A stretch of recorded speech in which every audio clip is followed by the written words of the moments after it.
January 13. Genesis chapter 28 verse 1 through chapter 29 verse 35. So Isaac called for Jacob, blessed him, and said, "You must not marry any of these Canaanite women. Instead, go at once to Padan Aram, to the house of your grandfather Bethuel, and marry one of your uncle Laban's daughters. May God Almighty bless you and give you many children, and may your descendants multiply and become many nations. May God pass on to you and your descendants the blessings he promised to Abraham. May you own this land where you are now living as a foreigner, for God gave this land to Abraham." So Isaac sent Jacob away, and he went to Padan Aram to stay with his uncle Laban, his mother's brother, the son of Bethuel the Aramean. Esau knew that his father, Isaac, had blessed Jacob and sent him to Padan Aram to find a wife, and that he had warned Jacob, "You must not marry a Canaanite woman." He also knew that Jacob had obeyed his parents and gone to Padan Aram. It was now very clear to Esau that his father did not like the local Canaanite women. So Esau visited his uncle Ishmael's family and married one of Ishmael's daughters, in addition to the wives he already had. His new wife's name was Mahalath. She was the sister of Nebaioth and the daughter of Ishmael, Abraham's son. Meanwhile, Jacob left Beersheba and traveled toward Haran. At sundown, he arrived at a good place to set up camp and stopped there for the night. Jacob found a stone to rest his head against and lay down to sleep. As he slept, he dreamed of a stairway that reached from the earth up to heaven, and he saw the angels of God going up and down the stairway. At the top of the stairway stood the Lord, and he said, "I am the Lord, the God of your grandfather Abraham, and the God of your father Isaac. The ground you are lying on belongs to you. I am giving it to you and your descendants. Your descendants will be as numerous as the dust of the earth. They will spread out in all directions, to the west and the east, to the north and the south. And all the families of the earth will be blessed through you and your descendants. What's more, I am with you, and I will protect you wherever you go. One day, I will bring you back to this land. I will not leave you until I have finished giving you everything I have promised you." Then Jacob awoke from his sleep and said, "Surely the Lord is in this place, and I wasn't even aware of it." But he was also afraid and said, "What an awesome place this is! It is none other than the house of God, the very gateway to heaven." The next morning, Jacob got up very early. He took the stone he had rested his head against, and he set it upright as a memorial pillar. Then he poured olive oil over it. He named that place Bethel, which means house of God, although it was previously called Luz. Then Jacob made this vow: "If God will indeed be with me and protect me on this journey, and if he will provide me with food and clothing, and if I return safely to my father's home, then the Lord will certainly be my God, and this memorial pillar I have set up will become a place for worshiping God, and I will present to God a tenth of everything he gives me." Then Jacob hurried on, finally arriving in the land of the east. He saw a well in the distance. 3 flocks of sheep and goats lay in an open field beside it, waiting to be watered. But a heavy stone covered the mouth of the well. It was the custom there to wait for all the flocks to arrive before removing the stone and watering the animals. Afterward, the stone would be placed back over the mouth of the well. Jacob went over to the shepherds and asked, "Where are you from, my friends?" "We are from Haran," they answered. "Do you know a man there named Laban, the grandson of Nahor?" he asked. "Yes, we do," they replied. "Is he doing well?" Jacob asked. "Yes, he is well," they answered. "Look, here comes his daughter Rachel with the flock now." Jacob said, "Look, it's still broad daylight, too early to round up the animals. Why don't you water the sheep and goats so they can get back out to pasture?" "We can't water the animals until all the flocks have arrived," they replied.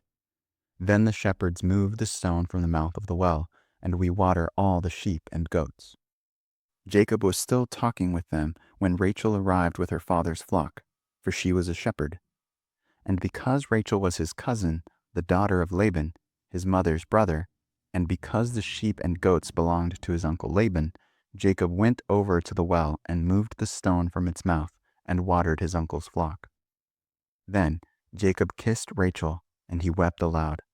He explained to Rachel that he was her cousin on her father's side, the son of her aunt Rebekah. So Rachel quickly ran and told her father Laban. As soon as Laban heard that his nephew Jacob had arrived, he ran out to meet him. He embraced and kissed him and brought him home. When Jacob had told him his story, Laban exclaimed, "You really are my own flesh and blood." After Jacob had stayed with Laban for about a month, Laban said to him, "You shouldn't work for me without pay just because we are relatives. Tell me how much your wages should be." Now Laban had 2 daughters. The older daughter was named Leah, and the younger one was Rachel. There was no sparkle in Leah's eyes, but Rachel had a beautiful figure and a lovely face. Since Jacob was in love with Rachel, he told her father, "I'll work for you for 7 years if you'll give me Rachel, your younger daughter, as my wife." "Agreed," Laban replied. "I'd rather give her to you than to anyone else. Stay and work with me." So Jacob worked 7 years to pay for Rachel, but his love for her was so strong that it seemed to him but a few days. Finally, the time came for him to marry her. "I have fulfilled my agreement," Jacob said to Laban. "Now give me my wife so I can sleep with her." So Laban invited everyone in the neighborhood and prepared a wedding feast. But that night, when it was dark, Laban took Leah to Jacob, and he slept with her. Laban had given Leah a servant, Zilpah, to be her maid. But when Jacob woke up in the morning, it was Leah. "What have you done to me?" Jacob raged at Laban. "I worked 7 years for Rachel. Why have you tricked me?" "It's not our custom here to marry off a younger daughter ahead of the firstborn," Laban replied. "But wait until the bridal week is over. Then we'll give you Rachel too, provided you promise to work another 7 years for me." So Jacob agreed to work 7 more years. A week after Jacob had married Leah, Laban gave him Rachel too. Laban gave Rachel a servant, Bilhah, to be her maid. So Jacob slept with Rachel too, and he loved her much more than Leah. He then stayed and worked for Laban the additional 7 years. When the Lord saw that Leah was unloved, he enabled her to have children, but Rachel could not conceive. So Leah became pregnant and gave birth to a son. She named him Reuben, for she said, "The Lord has noticed my misery, and now my husband will love me." She soon became pregnant again and gave birth to another son. She named him Simeon, for she said, "The Lord heard that I was unloved and has given me another son." Then she became pregnant a 3rd time and gave birth to another son. He was named Levi, for she said, "Surely this time my husband will feel affection for me, since I have given him 3 sons." Once again, Leah became pregnant and gave birth to another son. She named him Judah, for she said, "Now I will praise the Lord." And then she stopped having children. Matthew chapter 9, verses 18 through 38. As Jesus was saying this, the leader of a synagogue came and knelt before him. "My daughter has just died," he said, "but you can bring her back to life again if you just come and lay your hand on her." So Jesus and his disciples got up and went with him. Just then, a woman who had suffered for 12 years with constant bleeding came up behind him. She touched the fringe of his robe, for she thought, "If I can just touch his robe, I will be healed." Jesus turned around, and when he saw her, he said, "Daughter, be encouraged. Your faith has made you well." And the woman was healed at that moment. When Jesus arrived at the official's home, he saw the noisy crowd and heard the funeral music. "Get out," he told them. "The girl isn't dead. She's only asleep." But the crowd laughed at him. After the crowd was put outside, however, Jesus went in and took the girl up by the hand, and she stood up. The report of this miracle swept through the entire countryside. After Jesus left the girl's home, 2 blind men followed along behind him, shouting, "Son of David, have mercy on us." They went right into the house where he was staying, and Jesus asked them, "Do you believe I can make you see?"